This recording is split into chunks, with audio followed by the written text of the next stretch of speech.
అందరికీ నమస్కారం, welcome to our channel. Gas cylinder వారికి ఒక పెద్ద అలర్ట్. అదే ఏంటనుకుంటున్నారా? మీరు ఖచ్చితంగా ఈ విషయం తెలుసుకోవాల్సిందే. ఎల్పిజి సిలిండర్ బుక్ చేసుకునే వారికి 3600 రూపాయలు అకౌంట్లోకి రాబోతున్నాయి. అదే ఎలా అని ఆలోచిస్తున్నారా? అయితే ఈ విషయం ఖచ్చితంగా తెలుసుకోవాల్సిందే. ఏపీ, తెలంగాణలోని ఎల్పిజి సిలిండర్ వారికి ఈ బెనిఫిట్ అందుబాటులోకి వచ్చింది. అయితే అందరికీ కాదు, కొందరికే ఈ ప్రయోజనం లభిస్తుంది. అసలు ఇంతకీ ఈ విషయం ఏంటో ఇప్పుడు తెలుసుకుందాం. కేంద్ర ప్రభుత్వం దేశవ్యాప్తంగా సిలిండర్ వాడే వారికి ఎల్పిజి సబ్సిడీ అందిస్తోంది. గతంలో అందరికీ బెనిఫిట్ లభించేది, కానీ ఇప్పుడు మాత్రం కొందరికే గ్యాస్ సబ్సిడీ వస్తుంది. మరీ ముఖ్యంగా ఉజ్వల స్కీమ్ లబ్ధిదారులకు మాత్రమే ఈ ప్రయోజనం ఉంది. వీరికి సబ్సిడీ డబ్బులు అందుతున్నాయి. ఉజ్వల స్కీమ్ కింద మీరు కూడా సిలిండర్ కనెక్షన్ తీసుకుని ఉంటే మాత్రం మీకు కూడా ఈ బెనిఫిట్ లభిస్తుంది. 3600 రూపాయలు ఖచ్చితంగా మీ అకౌంట్ లో పడతాయి. నేరుగా అకౌంట్ లోకే ఈ డబ్బులు జమ అవుతాయి.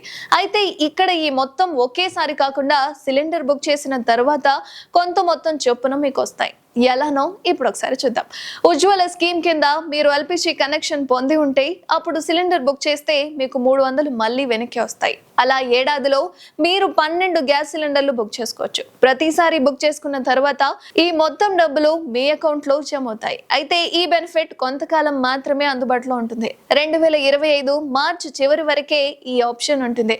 అయితే అందువల్ల మీరు ఉజ్వల స్కీమ్ కింద 12 సిలిండర్లు బుక్ చేసుకుంటే అప్పుడు మీకు 3600 రూపాయలు మీ అకౌంట్ లోకి వచ్చి చేరుతాయి. ఏపీలో దాదాపు 4 లక్షలు, తెలంగాణలో 10,75,000 మందికి ఎల్పిజి కనెక్షన్లు ఉజ్వల స్కీమ్ కింద ఉన్నట్లు తెలుస్తుంది. అంటే అప్పుడు వీరందరికీ బెనిఫిట్ కలుగుతోందనే కదా అర్థం. అయితే మీరు కూడా ఈ ప్రయోజనం పొందుతున్నారా లేదా అనేది, ఒకవేళ లేదంటే మాత్రం దగ్గరలోని గ్యాస్ డిస్ట్రిబ్యూటర్ వద్దకు వెళ్లి పూర్తిగా సమాచారం పొందుకోవచ్చు. కాగా పేదలకు కూడా గ్యాస్ కనెక్షన్ అందుబాటులో ఉండాలని కేంద్ర ప్రభుత్వం ఈ ఉజ్వల స్కీమ్ ను తీసుకొచ్చింది. ఇప్పటికి కూడా ఈ స్కీమ్ అందుబాటులోనే ఉంది. ఉచితంగా గ్యాస్ కనెక్షన్ మీరు కూడా పొందొచ్చు. అందుబాటులో ఉన్న మీ గ్యాస్ డిస్ట్రిబ్యూటర్ దగ్గరకు వెళ్లి సమాచారాన్ని అందుకోండి. మరిన్ని అప్డేట్స్ కోసం చూస్తూనే ఉండండి ఆ ఛానల్.